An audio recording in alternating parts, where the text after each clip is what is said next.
Have you ever been running late for an appointment and couldn't find your confirmation email? Or maybe you're just trying to get a head start on your day and want to check in early. If so, then you're in luck. In this video, I'm going to show you how to check in on the Vagaro app. What is the Vagaro app? Vagaro is a scheduling and booking app for businesses.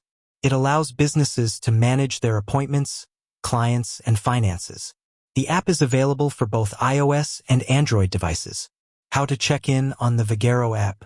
Open the Vagaro app on your phone. Sign in to your account. Tap on the My Appointments tab. Select the appointment that you want to check in for. Tap on the check-in button. You will be asked to confirm that you want to check in. Tap on Yes. Once you have checked in, you will be able to see your appointment status. Additional tips. You can also check in for your appointments on the Vagaro website. If you are running late for your appointment, you can call or text your business to let them know.